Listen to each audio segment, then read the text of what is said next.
Uncle బంద్ చేస్తా sir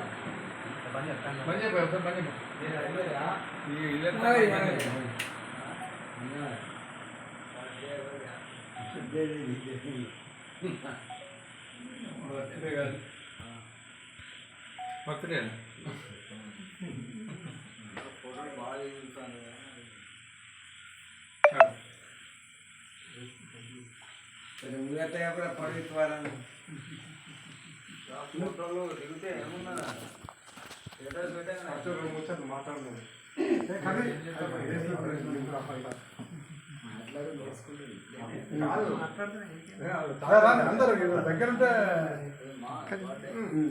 ముచ్చని మాట్లాడలేక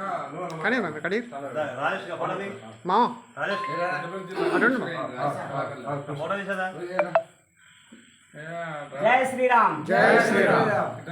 నా తోటి కళాకారులకు మా ఆరాధ్య దైవమైన మా గురువు గారు శ్రీ బొమ్మనేని రాజేశం గారికి, శ్రీ గంగారెడ్డి గారికి, సర్పంచ్ గారు మహేందర్ రెడ్డి గారికి, చైర్మన్ గారికి గోపాలరావు గారికి, ఇంకా నా తోటి మిత్రులు మాధవరెడ్డి గారు, కళాకారులందరూ పేరున ఆ యొక్క నమస్సుమాన్యసులు. ఎందుకంటే నేను పెద్దపల్లి జిల్లా అధ్యక్షునిగా నిన్న ఏకగ్రీవంగా ఎన్నికైన సందర్భంగా నా ఈ చిరు సన్మానం వీళ్ళు చేస్తున్నందుకు చాలా సంతోషంగా ఉంది. నా మనసు, నా హృదయం అంతా ఎంతో సంతోషంగా నిండిపోయింది. ఎందుకంటే ఇక్కడనే నేను చిన్న బాలశిక్ష కానుంచాలి ఈ గురుగారు రాజేశం పంతులు గురుగారు నుంచి నేర్చుకొని అంచెలంచెలుగా ఎదిగి నేను పెద్దపల్లి జిల్లా అధ్యక్షునిగా ఏకగ్రీవంగా ఎన్నుకోబడినందుకు చాలా సంతోషంగా ఉంది.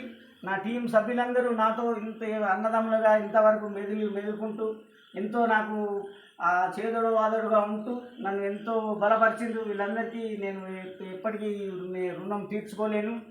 ఇప్పుడు భవిష్యత్తులో కూడా నేను ఈ పెద్దపల్లి జిల్లాకే కాదు, మన ఈ జైత్యాల జిల్లా కూడా నేను నా శాయశక్తుల నేను సహాయ సహకారాలు అందిస్తా. ఎన్నో ఉన్నాయి నేను చేసేటి. ఇప్పుడు ప్రస్తుతానికి మొదలు ఐడెంటిటీ కార్డు ప్రతి కళాకారులకు, ఒక జిల్లా అనేది కాదు, మొత్తం మన తెలంగాణ జిల్లాలందరికీ, అందరి కళాకారులకు అందరికీ, సీనియర్ కానీ జూనియర్ కానీ అందరికీ ప్రతి కళాకారునికి ఒక ఐడెంటిటీ కార్డు ఇచ్చడానికి నేను సిద్ధంగా ఉన్నాను.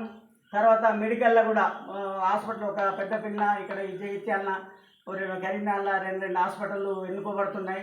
40% మనకు 100 రూపాయలు అయితే 60 రూపాయలు తీసుకుంటారు. 40 రూపాయలు మనకు ఫీజులో రాయితీ ఇచ్చడానికి డాక్టర్స్ కూడా మేము హాస్పిటల్ కూడా అది ఎన్నుకున్నాం.